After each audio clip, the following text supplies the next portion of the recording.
Hey guys, I wanted to do this story. I've been wanting to do it for a long time. There wasn't a lot of information, but recently a Canadian YouTuber did a story about it on her channel, and it was really good. And so it's kind of scary-ish. So if you guys don't like that sort of stuff, then probably would be a good idea to tune out. I don't like to mingle with the spirit world or any of that stuff because I believe in God and, I don't watch horror movies and things like that. I like a good scary thriller, but I don't watch except for Texas Chainsaw Massacre with Jessica Biel, because I like it when the girl, is the hero and gets away, but that's a whole nother story. So I've lived in some pretty strange places in my lifetime, and I have lots of stories. And let me just tell you, last night I thought I'm going to do that story tomorrow, and I woke up today, and I brought some compost into my house. So I have flies I had to spray for. I know it's nasty, it's gross. I shouldn't confess that on the internet, but people think they're like a sign of evil if you find flies in your house. One place I lived in, it was over 100 years old. It was an old place, and we had just moved there maybe 3 months. We had been there, and it was just the creepiest place. It had bad energy. We later had a house fire. It was just a creepy flippin' place to live. And I remember one morning waking up, and no word of a lie, my whole kitchen window was covered in flies. Not just 5 or 10 flies, the whole kitchen window, because I woke up and I was like, why isn't the light shining out of the kitchen into the hallway? Because it was covered with flies. And it wasn't something I did. Sometimes, they breed over the winter or whatever the heck they do. They lay their eggs. I don't know what it was. I have no idea. But I washed it down with bleach. But it was like the scene from a horror movie. It was the creepiest flippin' thing you ever would see. So today I'm in the shower and there was a fly. And I was like, oh, that's so creepy. And I'm washing it down the drain in the shower. I just sort of swatted it and washed down the drain. And then I turned the tap off. After I've washed down the drain, I turned the tap in the shower off, and I can still hear water running. And I'm like, what the heck? And the bathroom sink, the water is at full force. And I was like, what the fuck? Because first of all, I'm the most stingy frickin' person you'll ever meet. And when I use the water, I do the turn off when I brush my teeth sort of thing. So I would never turn the water on full blast for any purpose at all, ever. And I didn't do anything that required me to have the water on. It's not like I was doing something, there was no reason for me to have the water. And like I said, even if I had left the tap on, I do strange things, but even if I had left the tap on, it would have been only on a little bit, because I never turned the water on full blast. So that creeped me the hell out. And I was like, ooh. And I'm just about to tell this story. So I'm like, ooh, that's so scary. But anyways, okay. So me and my friend, we worked for this guy, and he had a store. And this is a little town in northern Ontario. This whole town is so flippin' weird and creepy, and it's a beautiful town, but it is one of the most, I will give it that it is one of the most strangest places I've been in my life to this day. So anyways, he has a store, and upstairs are 4 apartments. No one's living in those apartments. No one has lived in these apartments for at least 20 years, as far as we knew. They were just decrepit, falling apart apartments. So we went up there, and we're just sort of exploring, just looking around. It actually was kind of dangerous because it was so, there were probably floorboards going to fall apart. And we So 3 of the apartments, there's nothing in them. They're literally, there is nothing in them. There's not a trace that anyone ever lived there. Then we go to open the other apartment, and it is like a time capsule. Now, I love this sort of stuff. I love urban exploring. I like all that stuff. We open the door, and our boss never said anything about there being stuff up there, nothing. We open the door, and it's literally like something from the 70s. Like, it's just a time capsule from the 70s. There are dishes in the sink. There are clothes in the drawers.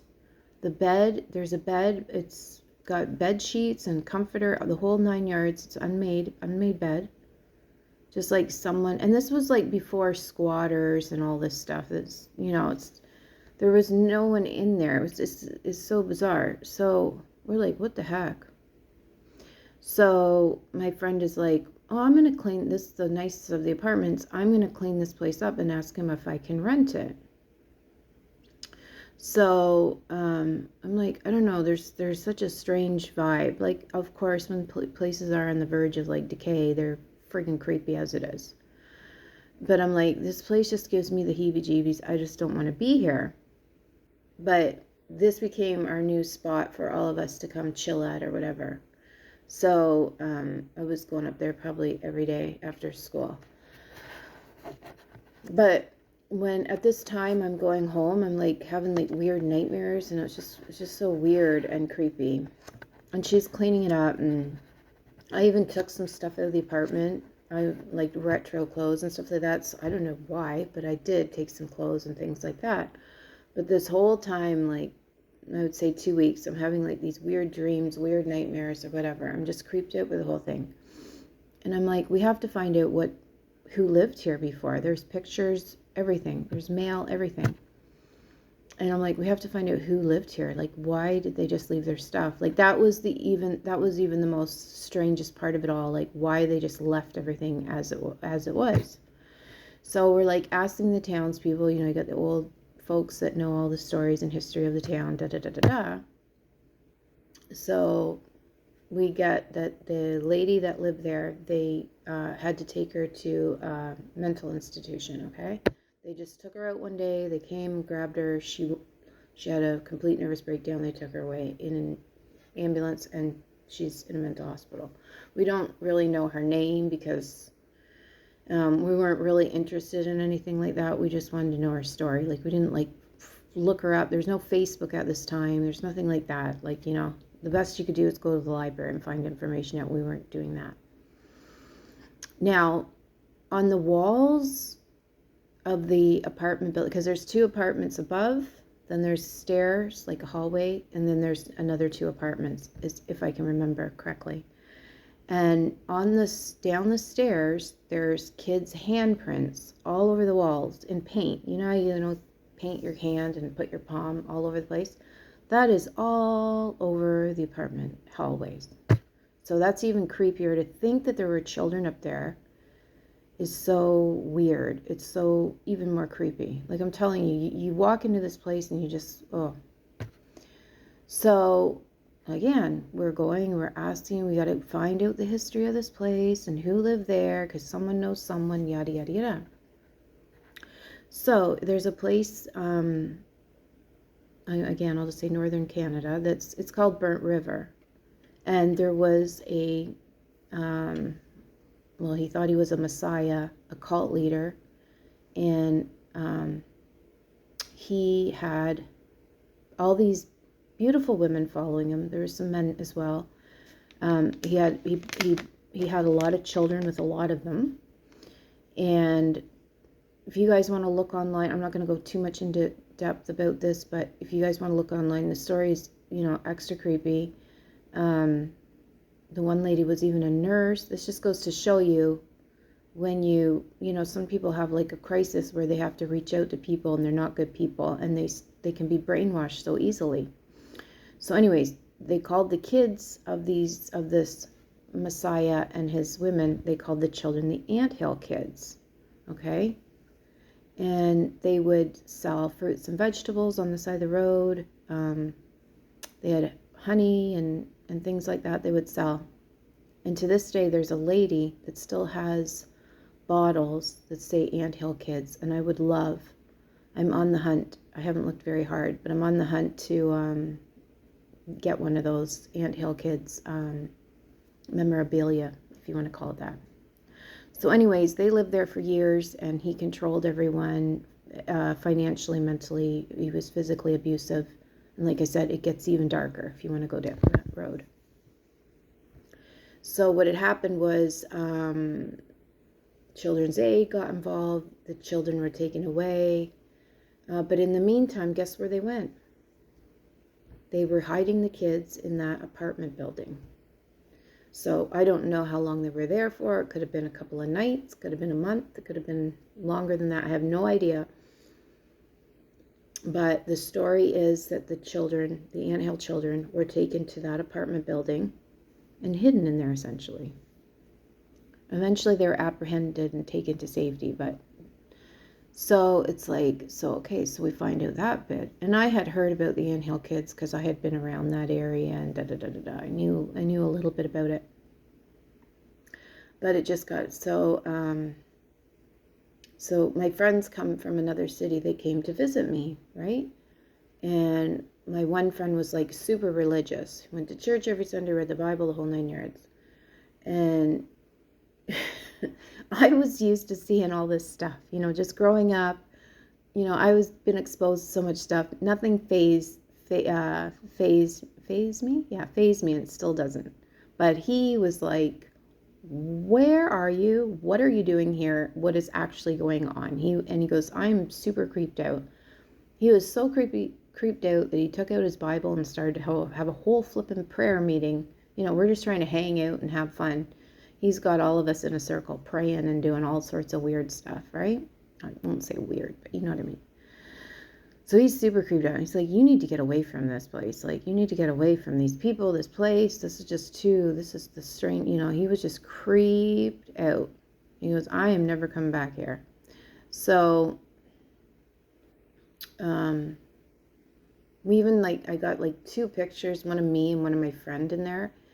And just looking at them, it's just such a, you get such a weird, in the pit of your stomach feeling from it.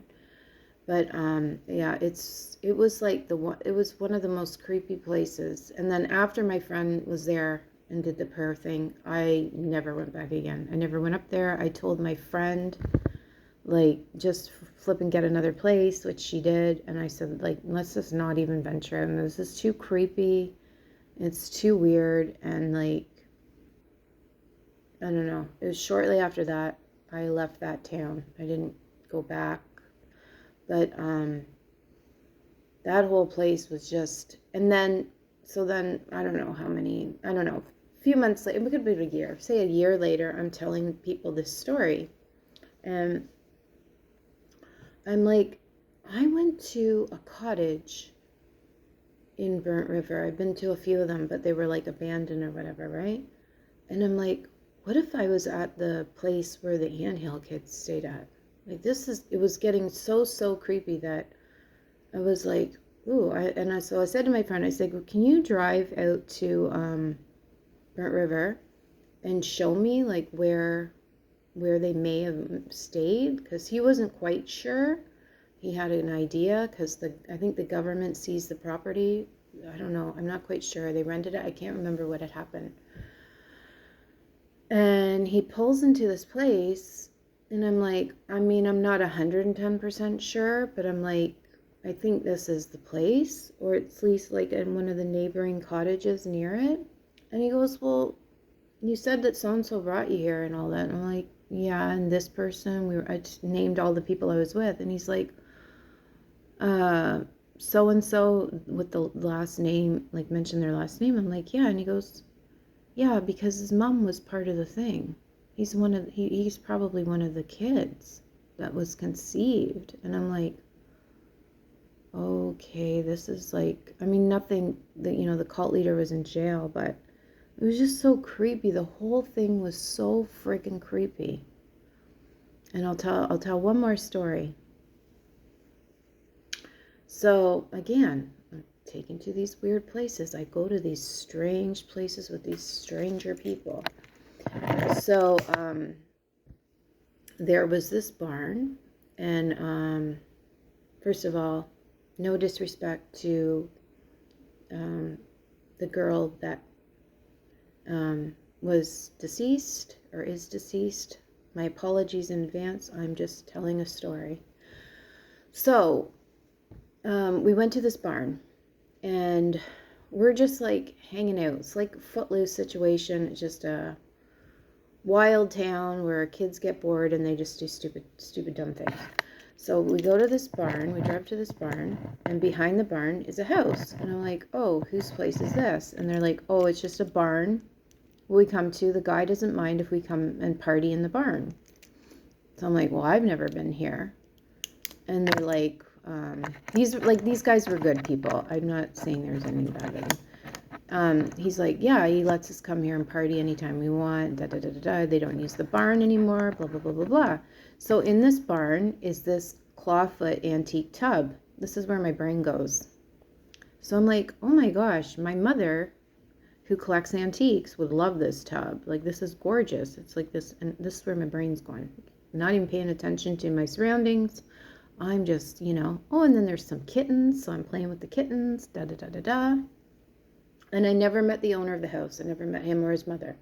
It's just me and my friends, and we're just chilling. They're hanging off the rafters and whatever. So I'm playing with the kittens. I'm looking at whatever, just looking at stuff. And then I told my mother, I'm like, yeah, we went to this barn, and I'll show you where it is. And there's a clawfoot antique tub there. Maybe you can go and ask the guy if he'll sell it to you, because it's like, it was in superb condition. The enamel wasn't chipped or anything. And I'm like, and she goes, oh, well, show me where it is. So we drive by it, and she goes, yeah, maybe. I don't really need anything like that now, but whatever. So then fast forward, I would say, I'm just going to say 5 years, but it could have been more than that. So 5 years forward, my friend is meeting all these people on this. They used to call it the party line. So they would call people. You could just literally, this be like before internet-ish, you could call people, and you'd have like 20 people on a phone line, and you just have, chat. So this girl that had went missing, she was a runaway, and she had been talking to people on this party line. So my friend's got to talk to the police, and all these people are involved in this girl's disappearance because they were probably the last people to talk to her. So I don't know what the police investigation's going on. They're tracing the girl's steps back to this guy's flippin' farm with the barn that he lets everyone party in, right? And she was underage, and they found her there, deceased. The guy that owned the house lived there with his mom. He had done away with her and buried her under some hay, like just nonchalantly, just threw hay over her poor, body. He had harmed her. So I again, I'm not even really, like I said, I'm not paying attention to details or anything like this. So my mother calls me, and she's like, because she gets, she's reading the news. Like, I just heard they were looking for the girl, and my girlfriend and her friends, her circle of friends, are all kind of like knowing where the whereabouts of the girl were. I'm not really paying attention to anything that's going on, and because they're from other cities, so as far as I know, they're not connected to anything. They just may have talked to the girl. So my mother calls me, and she's like, you remember that barn that you took me to? And I'm like, yeah. And she goes, the girl was found in that barn. And I'm like, what?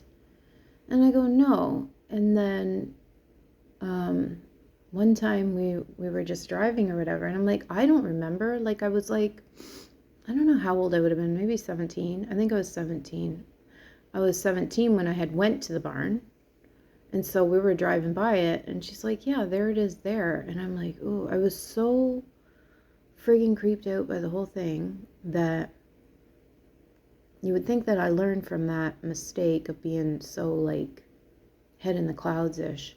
Like, that guy could have offered me, because I ran away when I was younger, unfortunately. And that guy could have said, hey, you can stay here. And I probably would have said, oh, gee, thank you, sir. Like, I don't know, putting yourself in very bad situations. But that was super creepy. That whole place, it was just so, like, the energy up there. You know, some people think cities are bad, and they are. But, like, sometimes, like, country places are so creepy because, you know, there's roads that people won't pass by for days. And there's, like, you know, large farms and, you know, you don't know what's going on there. Like, look at that pig farm in BC. It was just known as a party house. Like, it's so scary. But yeah, so that was just like little tidbits of my life. Luckily, I wasn't affected, you know, by them in the sense I'm still here. But yeah, just really creepy. But if you guys want to find out about the Anthill kids, like I said, I'm not going to do a video on it because there's other videos that you guys can find online. But I would love to know what happened to the children and how they did in life, because I like stuff like that. I like to find out what happened to survivors and things like that and their stories. But yeah, super creepy.